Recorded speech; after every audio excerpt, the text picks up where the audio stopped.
Today, we're diving into one of the most famous, influential, and let's be honest, controversial books ever written, Plato's Republic. Is it a genius blueprint for the perfect society? Or is it a terrifying guide to a totalitarian nightmare? Let's get into it and see what Plato was really up to.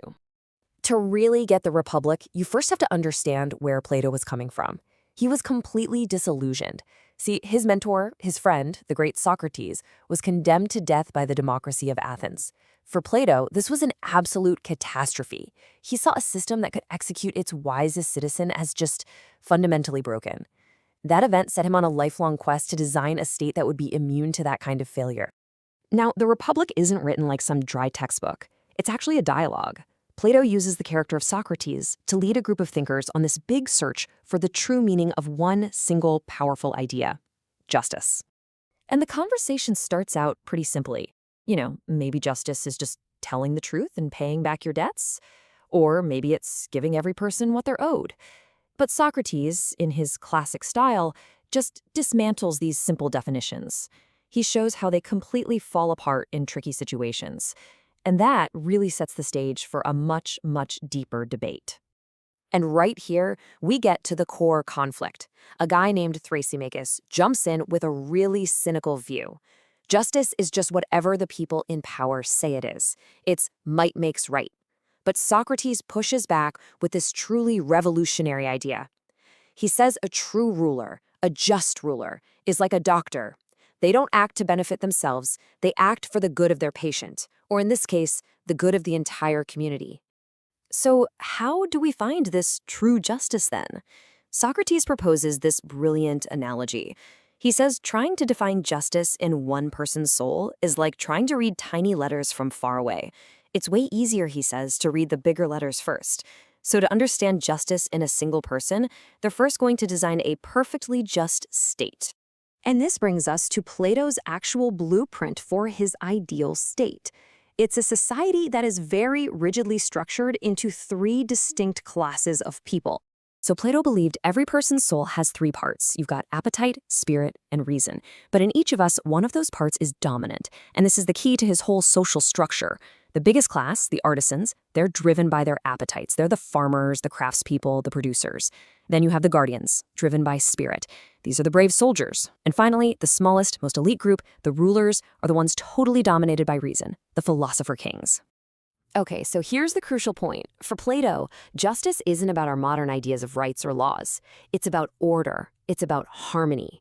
A just state is one where every single person is doing the one job they are naturally best suited for, and they're not meddling in anyone else's business. It's a society built on perfect specialization. But how do you create these perfect rulers and soldiers? And maybe more importantly, how do you stop them from becoming corrupt? Well, Plato's answers are radical, to say the least. Let's take a look at how he proposed to build them. Yeah, the ruling class isn't born, it's made. And it's made through this grueling, 50-year-long educational gauntlet. It starts with physical training and heavily censored music and stories to build character. Then it's 2 years of military training, a decade of abstract math, 5 years of pure philosophy, and then 15 years of real-world experience running things. Only the absolute best who survive this entire process are deemed fit to rule. And get this, once they are in power, these rulers aren't bound by a set of laws. Plato's argument was, look, you wouldn't force a master physician to follow an outdated textbook when they're treating a patient, right? In the same way, a truly wise ruler should be free to use their intelligence to govern, not be stuck with rigid pre-written rules. Now, to make sure these rulers stay completely devoted to the state, Plato proposed a shocking form of communism, but only for the top two classes. They would have zero private property to fight over, they would have no private families to distract them. Marriage, abolished. Breeding would be controlled by the state to create the best offspring, and the children? They'd be raised by the state, never even knowing who their biological parents were. The whole point was to destroy all private loyalties, leaving only loyalty to the state itself. So Plato's vision is one of perfect order and total unity. But as we're about to see, this so-called utopia comes at a very, very high price. You can really see Plato's priorities when you look at how he ranks other forms of government. After his perfect state, he thinks things just degenerate. Military rule gives way to rule by the rich, which then collapses into what he saw as the total chaos of democracy. a system driven by an insatiable lust for freedom. And for Plato, the anarchy of democracy always inevitably leads to the worst state of all, tyranny. Placing democracy just one step above tyranny, that tells you everything you need to know about his experience in Athens. And this brings us to the central criticism of the Republic, the thing people have been arguing about for centuries. The entire system is designed to create a perfectly harmonious, unified state. But in doing that, it completely subordinates the individual to the group. Personal choice, ambition, freedom, they're all sacrificed for the sake of social order. Look, Plato correctly saw that we as individuals owe a great deal to our community. But his solution demands a price that many of us would just call exorbitant.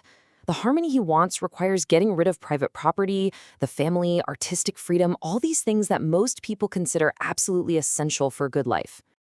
So in the end, the Republic forces us to face this timeless and, frankly, uncomfortable question.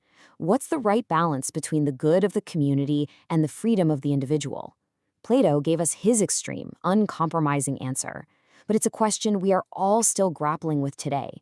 Is a perfectly stable, unified society really worth the price he's asking us to pay?